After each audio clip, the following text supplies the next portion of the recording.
Guys, আপনারা কি আবার রোমান রেন্সের কাছে চ্যাম্পিয়নশিপ দেখতে চান কিনা বা আপনারা ওয়েট করতেছেন কিনা আমাকে বলবেন। আর আজকে স্ম্যাকডাউনে সেই জিনিসটাই হয়েছে এবং রোমান রেন্সও ওয়েট করতে পারতেছে না আমাদের মতো এবং সে নিজে থেকেই চ্যালেঞ্জ করেছে। আর আজকে স্ম্যাকডাউন নিয়ে কথা বলবো, চলুন শুরু করা যাক। Hello viewers, welcome to Rachel Bangla BD. সবার প্রথম যে স্ম্যাকডাউনের স্টার্টিংটা হয় সেটা হচ্ছে ব্লাড লাইনকে দিয়ে হয় এবং ব্লাড লাইনরা এরিনাতে আসতেছিল, তখন সিকিউরিটি তাদেরকে চেক করতেছিল এবং ব্লাড লাইন এখানে কি করেছে, সিকিউরিটির উপর অ্যাটাক করেছে এবং জেকাব ফাটো খুব ভালোভাবে সিকিউরিটিদের মেরেছে। এটা এমন না যে এটা অনেক বড় একটা জিনিস, বাট এটা ম্যাটার করে। আর এইসব ছোট ছোট জিনিসই কিন্তু জেকাব ফাটো বা ব্লাড লাইনের ক্যারেক্টারটাকে বিল্ড করে। আর জেকাব ফাটো তো এমনি পাগল, তাকে পাগল হিসাবে দেখানো হয়, তাই আজকে যে অ্যাটাক করেছে সেটা আরো বেশি এস্টাবলিশ হচ্ছে।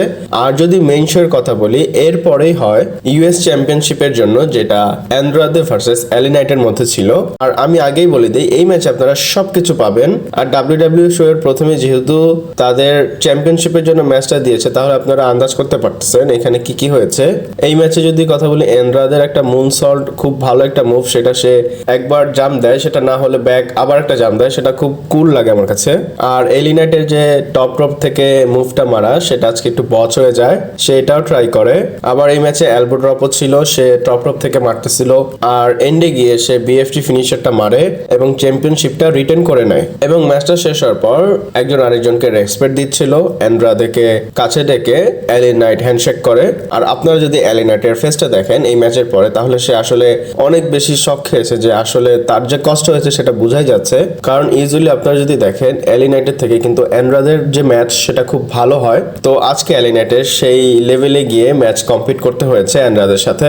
আর আমি বলবো আপনাদের গিয়ে এই ম্যাচটা অবশ্যই দেখা উচিত। এরপর গায়েস আমাদের ভেঞ্চি এবং তার সাথে অ্যাপোলো ক্রুজের ম্যাচ হয় এবং তাদের এর আগের সপ্তাহে কি হয়েছে সেটা তার বলার কিছুই নেই, সে কয়েক সেকেন্ডে হেরে গিয়েছে। তো আজকে ভেঞ্চি যখন আসতেছিল তাকে অনেক বেশি রাঙানিত লাগছিল। আর যদি ম্যাচের কথা বলি, সে পাওয়ারবম মারতে চায়, সেখানে অ্যাপোলো ক্রুজ তাকে পিন করে ফেলে। আর এই ম্যাচটা আবার ভিঞ্চি হেরে গিয়েছে। আর এই ম্যাচটা যেহেতু সে হেরেছে, এইবার তার অনেক বেশি রাগ হয় এবং সে অ্যাটাক করে। এবং অ্যাটাক করার সময় সে আজকে একটা ব্রেন বাস্টার মুভ মেরেছে, যেটা ডাব্লিউডাব্লিউতে ইউজুয়ালি সবাই মারে না, কারণ আপনারা জানেন একটু যদি এদিক সেদিক হয় তাহলে ব্রেনের সমস্যা হতে পারে।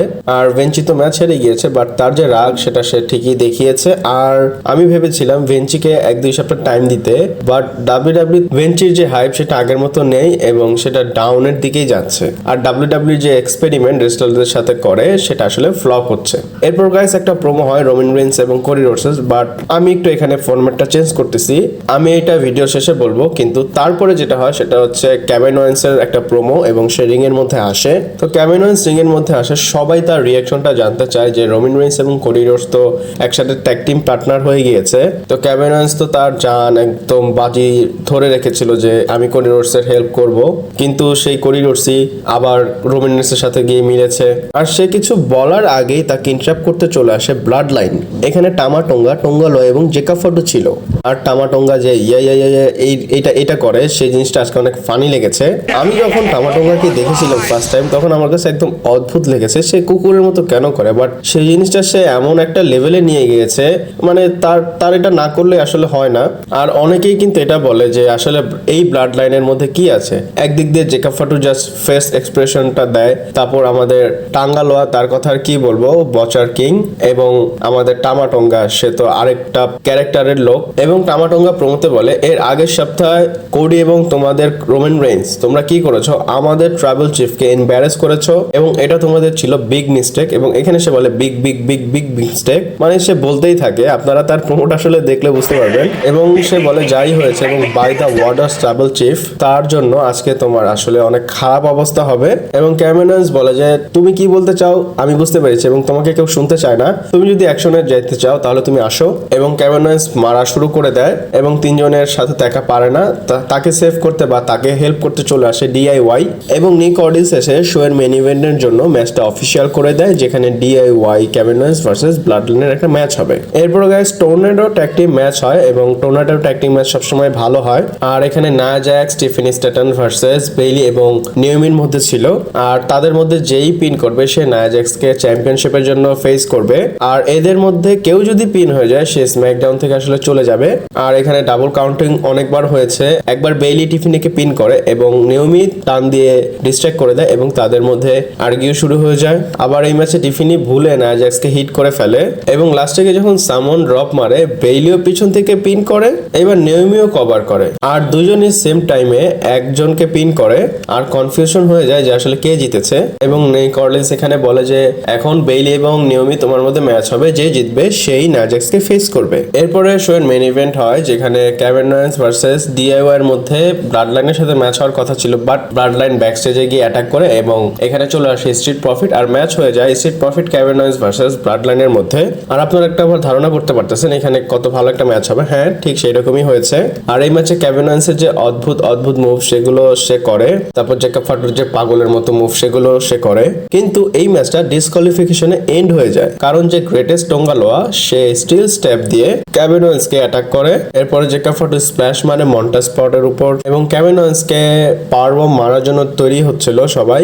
এর মধ্যেই জনি গার্গন এবং তামাসো চাম্পা চলে আসে এবং তাদেরকেও ব্লাড লাইন বাজিয়ে দিয়েছে। তারপর চলে আসে কোডি রোডস এবং সে স্টিল চেয়ার নিয়ে আসে আর আজকে জেকব ফাটুকেও কোডি কাটার মেরেছে এবং তারপর ব্লাড লাইনকে এখান থেকে চলে যেতে হয় এবং এখানে রিং এর মধ্যে দুইজন ছিল, কোডি রোডস এবং কেভিন ওয়েন্স। আর এখানে একটা সিচুয়েশন এসেছে যে এখন কেভিন ওয়েন্স কি করতে যাচ্ছে, কারণ যেভাবে কেভিন ওয়েন্স স্টিল চেয়ার পিছনে নিয়ে দাঁড়িয়েছিল আমি তো ভেবেছিলাম সে হিল টার্ন করবে, বাট অ্যাটাক হয়নি। কিন্তু কেভিন ওয়েন্স এর মধ্যে যে একটা ক্ষোভ জন্মেছে সেটা তো বোঝাই যাচ্ছে। আর শুধু কেভিন ওয়েন্স না, ওদিক দিয়ে র্যান্ডি অর্টন ওয়েট করতেছে। এরপরে কথা বলি শোয়ের সবচাইতে ভালো এবং সবচাইতে আমার কাছে যেটা ভালো লেগেছে সেটার বিষয়। আর এটা শোয়ের মধ্যে ছিল না, এটা ডাব্লিউডাব্লিউ আগে থেকে রেকর্ড করেছিল তারপর শোয়ের মধ্যে দেখিয়েছে। আর এটা ছিল জর্জিয়া স্টেডিয়ামের মধ্যে রোমান রেইন্স এবং কোডি রোডসের ফেস টু ফেস হওয়া এবং এখান থেকেই দুইটা সুপারস্টার কিন্তু বিলং করে, মানে এটাই তাদের হোম টাউন, এটা তাদের এলাকা। প্রথমেই বলি এটাকে খুব সিনেমেটিক ওয়েতে ডাব্লিউডাব্লিউ দেখিয়েছে এবং টপ 10 যদি কোনো প্রোমোর মধ্যে এটা থাকে তাহলে আমি বলবো 1 থেকে 5 পর্যন্ত থাকবে এবং দুইজন খুব ভালো লাইন ডেলিভার করেছে। আর এটা একটা হলিউডের মতো, আপনারা দেখলে মুভি বলবেন। এন্ট্রি হয় হচ্ছে গাড়ি দিয়ে এবং সে ব্লাড লাইনে যেভাবে আসতো সেভাবে এসেছে। তো কোডি রোডস আসে একটা গাড়ি দিয়ে এবং স্পোর্টস কার দিয়ে, তারপর একজন আরেকজনের ফেস টু ফেস হয়। আর এত সময় কিন্তু ব্যাকগ্রাউন্ড মিউজিক চলতেছিল, বাট যখন কোডি রোডস এবং Roman Reigns face to face হয় তখন এটা একদম মিউট করে দেওয়া হয়েছে। তো রোমান রেইন্স বলে এই যে গ্রাউন্ড, এই যে জায়গা সব দেখতেছে এগুলো সব আমার এবং অনেক বছর আগে আমার রক্ত এখানে ঝরেছে, আমার ঘাম ঝরেছে। মানে সে জর্জিয়াটা আগে যখন রাগবি মানে ফুটবল যেটা খেলতো সেটার কথা বলে এটা আমার ফিল্ড, আমার স্টেডিয়াম এবং আমার সিটি। এবং রোমান রেইন্স কোডি রোডসকে কোশ্চেন করে যে তুমি বলো তুমি এই সিটির জন্য আসলে কি করেছো। কোডি রোডস সিম্পল অ্যান্সার দেয় যে এটা তো আমার ঘর এবং কোডি রোডস বলে যে ঠিক আছে তুমি একটা না একটা সময় খেলেছো অনেক আগে, তার মাঝখানে তো তুমি এখান থেকে চলেও গিয়েছো। তো রোমান রেইন্স এর কাছে তো অ্যান্সার ছিল না। রোমান রেইন্স বলে আসলে বিষয়টা কি সেটার উপর কথা বলি। রোমান রেইন্স বলে তুমি এমন একটা সিচুয়েশনে আটকে গিয়েছো যেখানে তুমি আসলে লুজ হওয়ার একটা সিচুয়েশনে আছো আর আমার কাছে হারানোর মতো আসলে কোনো কিছু নেই। জিমি চলে গিয়েছে, যে চলে গিয়েছে, আমার ভাইসম্যানও চলে গিয়েছে এবং লাস্টে গিয়ে আমার উলাফালাও চলে গিয়েছে। আর আমার যে ঘাড়, এখন আমার কোনো ওজন নেই, আমি নিজে থেকে এখন সবকিছু করব, কিন্তু তোমার কাছে হারানোর জন্য অনেক কিছু আছে। আর এইটার অ্যান্সার কোডি রোডস একদম স্যাভিজ দিয়েছে। মানে আপনারা এই প্রোমোটা গিয়ে আসলে দেখবেন, কারণ অনেকেই কোডি রোডসকে আন্ডার এস্টিমেট করে, কিন্তু আপনারা যদি এটা মিস করেন অনেক কিছু মিস করবেন। এবং কোডি রোডস বলে তুমি যে কথাগুলো বললা এটা শুনে আসলে আমি সারপ্রাইজ হয়নি, কারণ আমি তোমাকে অনেক আগেই বলেছিলাম যে ব্লাড লাইন এরা কেউ তোমার কাছে থাকবে না। এবং সে বলে আরো একটা কথা তোমাকে বলে রাখি, তুমি জাস্ট ডাব্লিউডাব্লিউর দিকে তোমার নজরটা দাও এবং তুমি দেখো এখানে কি হচ্ছে। ট্রাইবাল চিফ কে, উলাফালা কার কাছে, সেটা কিন্তু তুমি না, এবং ডাব্লিউডাব্লিউ চ্যাম্পিয়ন কে, সেটা আমি। এবং সে রোমান রেইন্সের সেই ক্যারেক্টার কথা বলে যে বক্স অফিস অ্যাট্রাকশন, বাট সে এটা শিওর না যে রোমান রেইন্স রেসলমেনিয়াতে মেইন ইভেন্ট করবে কিনা। এক কথায় সে এটা বোঝাতে চাচ্ছে যে সে তো রোমান রেইন্স, কিন্তু সেই রোমান রেইন্স না যেটা আগে ছিল। আর এতগুলো কথা আগুনে ঘির জন্য রোমান রেইন্সের খুব কাজে দিয়েছে এবং রোমান রেইন্স রাগ হয়ে যায়। রোমান রেইন্স বলে সিম্পলি যে তোমার আসলে কি চাই। কোডি রোডস বলে যে আমি ওয়ার্স চাই, মানে সিম্পলি আমাদের ট্যাগ টিম ম্যাচ আছে, তুমি আমার ব্যাগ দেখবে, আমি তোমার ব্যাগ দেখবো, একজন আরেকজনকে সাপোর্ট দিব। তো রোমান রেইন্স বলে আচ্ছা আমি তোমার সঙ্গ দিব, কিন্তু এইসব জিনিস যখন শেষ হয়ে যাবে এবং I am taking back what is mine, এবং এই কথাটা যখন বলেছে তার নজর ছিল, তার লুকটা ছিল হচ্ছে ওয়ার্ল্ড হেভিওয়েট চ্যাম্পিয়নশিপের দিকে, মানে ডাব্লিউডাব্লিউ চ্যাম্পিয়নশিপের দিকে। আর এইসব কথা বলে রোমান রেইন্স এখান থেকে যাচ্ছিল, বাট কোডি রোডস সামনে গিয়ে দাঁড়ায় এবং কোডি রোডস বলে যে জিনিসটার কথা তুমি বলতেছো না আসলে সেটা তোমারই না, তুমি কিভাবে জিনিসটার কথা বলো। আর এটার পর খুব কোল্ডেস্ট একটা লাইন রোমান রেইন্স ড্রপ করে, you are in my way in life. আর এটার ডিকোডটা এমনটা হয়, রোমান রেইন্স এটা চিন্তা করে যে চ্যাম্পিয়ন সেই ট্রাইবাল চিফ, এবং এটা একটা চ্যালেঞ্জ ছিল কোডি রোডসকে রোমান রেইন্স করেছে। আর এই প্রোমোটা অনেক কুল ছিল, আমি বলতেছি আপনারা গিয়ে দেখবেন। আর আজকের ভিডিওটা এই পর্যন্তই ছিল। ভালো লাগলে লাইক কমেন্ট শেয়ার সাবস্ক্রাইব করে পাশে থাকবেন। পরবর্তী ভিডিওতে আবার দেখা হচ্ছে।